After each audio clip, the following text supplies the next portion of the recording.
Last Monday, I was absolutely convinced I was so close. I couldn't have told you exactly what I was close to, which is slightly inconvenient when you think about it.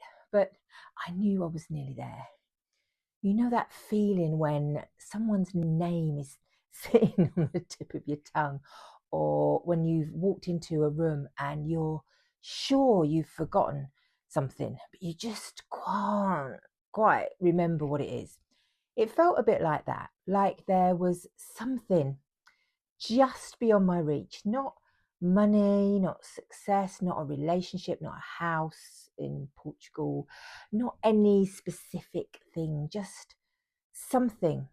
And the ridiculous part is that if you'd looked at my life from the outside, you probably wouldn't have seen any reason for me to feel that way. I have a business that I love. I work with clients I genuinely care about. And I spend my days having conversations that matter. People tell me I've helped them. People tell me they feel lighter. People tell me they feel seen. And every single time someone says that, it still feels like a privilege. So this wasn't a story about my life falling apart. Quite the opposite. This is a story about what happened when I realized that even though so much had changed, I was still searching. And the thing about searching is that after a while, you stop noticing you're even doing it. It just becomes part of who you are.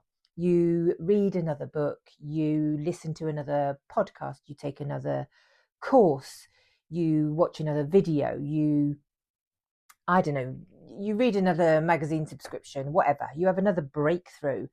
And then because you're human, you immediately start looking for the next one, and then the next one, and then the next one. I know that because I did it for years. Not because I was unhappy, not because life was terrible, but because I genuinely want to grow.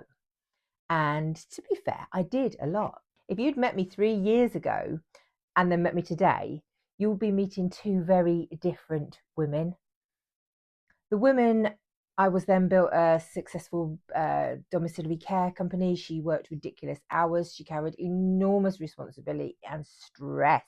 She solved problems all day long and then spent half the night thinking about the problems that I hadn't solved yet. And my dad died. And if you've ever lost someone that you love, you will understand that. Sometimes life, it doesn't give you the luxury of falling apart. Sometimes you just have to keep going. You get up, you do what needs doing, you carry on. And that is exactly what I did until I eventually sold the business in October 23.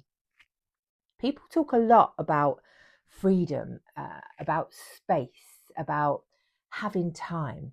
What they don't tell you is what happens when the noise finally stops.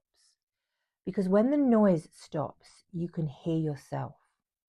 And once I could hear myself, I started noticing things, questions, dreams, desires, part of me that had been patiently waiting for my attention while I was busy being responsible. So I did what every self respecting personal development addict does. I started working on myself. And honestly, it was brilliant. I've learned so much. I've spent so much. I've changed so much. I've healed things I didn't even know needed healing. I became happier, more aware, more connected, more myself. At least I thought I had. Because despite all of that, there was still this tiny little voice in the background. What am I missing? It wasn't loud, it wasn't dramatic, it wasn't keeping me awake at night. It was there, like a radio playing quietly in another room. And if I'm honest, I had become quite attached to the idea somewhere there was a missing piece. a final piece, because this is what you see all the time, isn't it? You're led to believe that something is missing, something is wrong with you, you're broken, or you've got a block, or there's a past trauma that's limiting you. There's always something. And I was no different. I was looking for that final piece, the bit that would make everything else make sense, the thing that would explain why some areas of my life were moving exactly as I wanted them to, and other areas seemed determined to take the scenic route, especially money. Money felt like the obvious culprit, because isn't it always? If something isn't moving quickly enough, surely there must be a block. At least that is what I thought, that is what I've been told, which is why I signed up for a 7-day experiment called Manifest AI. I wasn't looking for a miracle. I wasn't expecting fireworks. I wasn't expecting enlightenment. I just wanted to find the goddamn block. Find the thing, fix the thing, move on. Simple. Except it wasn't, because the very first conversation went in a direction I just wasn't expecting. Instead of telling me what was wrong, the AI started questioning the assumptions I was making, which was deeply irritating because I wanted answers. What I got were questions. And one question in particular refused to leave me alone. What if the problem isn't where I was looking? Now, at first, I ignored it, because you do. Because when you've spent years searching, you become quite emotionally attached to the search. You've invested a lot of time, a lot of money in it, a lot of energy, a lot of notebooks, a lot of courses, a lot of cups of tea. The search becomes familiar, comfortable even. So naturally, I pushed back. Of course there's something missing. Of course there's a block. There has to be. Otherwise, why would I still feel like this? And then something happened that annoyed me even more. I started noticing the evidence I'd been completely overlooking, at least from a body perspective. My clients were getting results. People trusted me. People came to me with things they didn't tell anyone else. People regularly left conversations feeling lighter than when they arrived. And suddenly I found myself having a very uncomfortable conversation with myself, because if all of that was true, and it was, then maybe the woman I was trying to become wasn't somewhere out there, wasn't somewhere in the future. Maybe she was already here. Maybe I spent so long looking for evidence that I was ready, that I completely missed the evidence that was sitting right in front of me. Now, before you think this is the moment where everything changed and angels started singing, let me stop you. That isn't what happened. Nothing dramatic happened. There was no lightning bolt, no choir, no magical soundtrack came to play.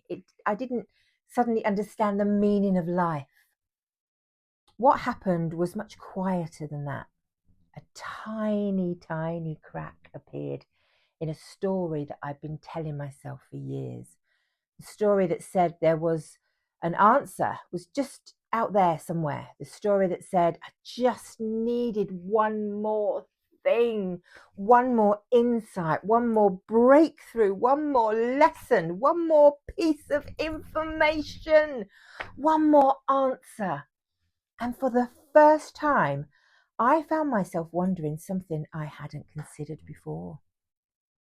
What if I'm asking the wrong question?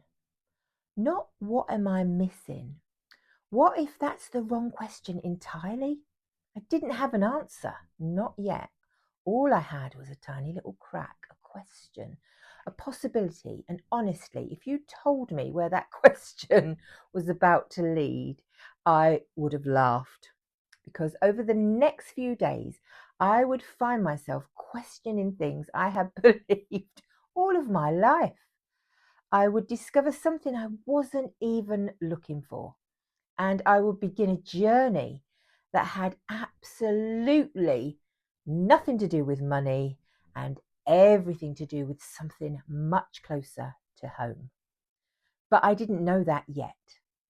Last Monday, all I knew was this.